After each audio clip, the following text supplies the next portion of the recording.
जहां धर्म के लिए जरूरी है वहां साम दाम दंड सब होना चाहिए, ठीक है ना।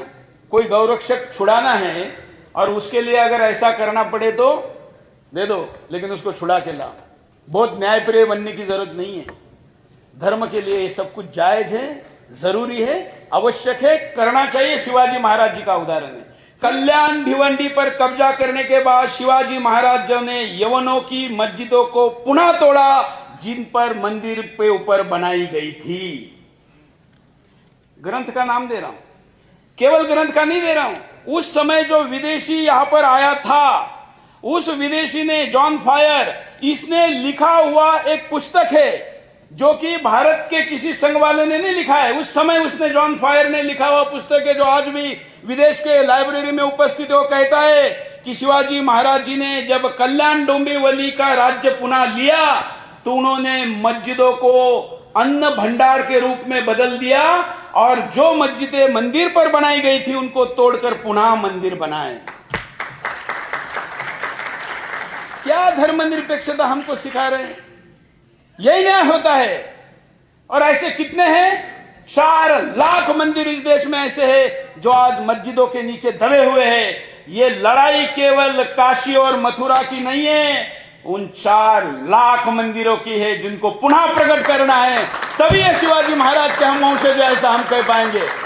डेट बता रहा हूं, स्थान बता रहा हूं, आज उपस्थित है, हम नहीं कह रहे हैं, शिवाजी महाराज बता कर गए। ऐसे मेरे पास, मैंने तो बहुत लंबी लिस्ट लाई थी, लेकिन बस उदाहरण के लिए, बस इनको पता भी चले कि सुरेश चवानके के पास ये लिस्ट है और इस लिस्ट पर हम सबको काम, बोल नहीं रहे,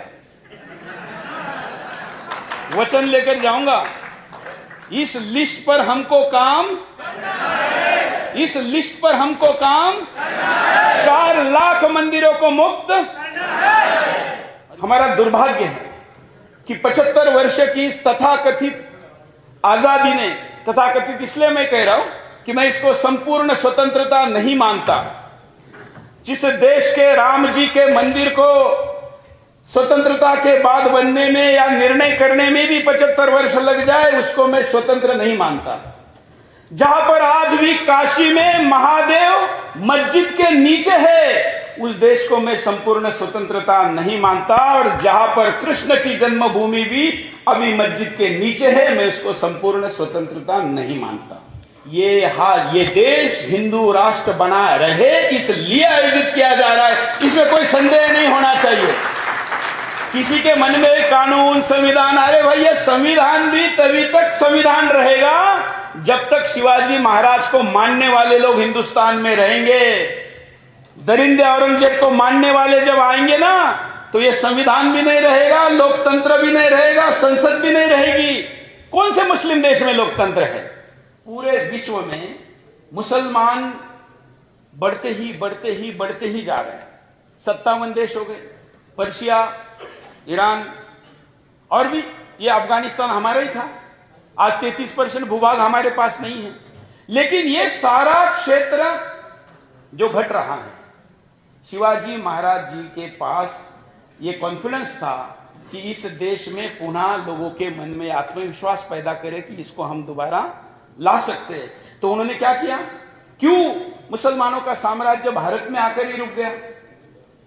ये जो उनका तूफान था, सुनामी थी इस्लाम की, जिसने कई राज्य 30-30 वर्ष में देश निगल लिए, कुछ तो 10-10 साल में निगल लिए।